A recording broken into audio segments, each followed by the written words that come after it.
Hello everybody, my name is McKemy from the Materials Group in Cohort 17 at the Guildhall. The date is January 23rd and I am using the December 2011 build of UDK. I'll be going over how to create a chrome material using a cube map reflection inside the editor. Okay, so to start, what we're going to do is right click and create a new texture render target cube. In the width area, we're going to type in 512 for our resolution, just to give it a slightly bigger and better resolution. Create a new package for this, or you can put it into an existing one that you already have. I'm going to call this Chrome package. And for group, I'm going to put this in the textures group. And for a name, we're going to call this environment.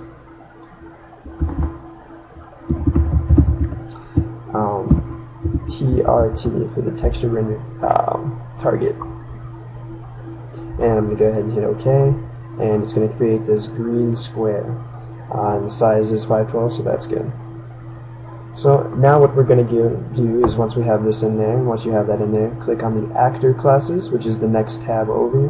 We're going to go to the uncategorized section and click on the scene capture cube map actor. Once you have that selected, you can go into your map wherever you want the material and the chrome that you're going to be placing for the reflections to be. Right click and add that right there. What it's going to do is it's going to add this sphere, and what this sphere is going to do is it's going to take screenshots of inside your level in 6 directions that a cube would. So once we place that where we want, we're going to hit F4 and bring up the Properties tab. In the Properties tab, under the Texture Target, go back to your content browser. We're going to select our environment TRT and go back to the Texture Target and add that right there. The next thing and last thing we have to do inside of our properties is adjust our far plane. What the far plane does is it's the maximum distance that the render from our sphere is going to do. Anything that is beyond this distance is just going to show up as black. You might be able to see that black right there.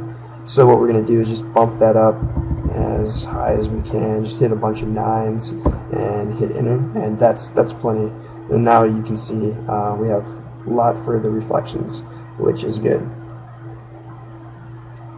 So once we have those two things done, we can exit out of that, click back into our content browser, and you can see it's updated with some reflections. Even though it does look kind of wonky, it'll be fixed in a moment. So the next thing we're going to do is right click on top of our new texture render target, and we are going to click create new static texture. With this, I'm going to keep that inside of the textures group of my Chrome package, but I'm going to rename this CM for cube map.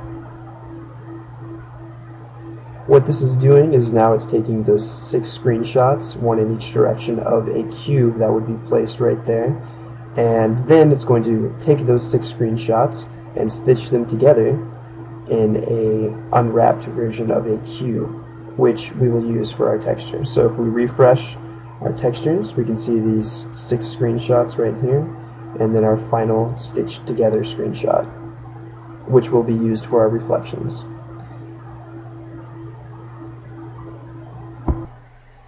Okay, so as you can see here, I've already gone ahead and created our material just so we can speed things up a bit.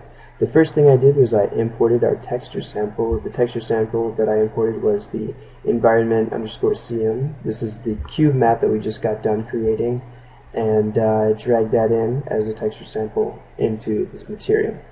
And what I've done with that is I've connected it to a vector transform and a reflection vector. What these two things do, along with the texture sample, so these 3 things actually together make up the core of the material network that we've got going on here.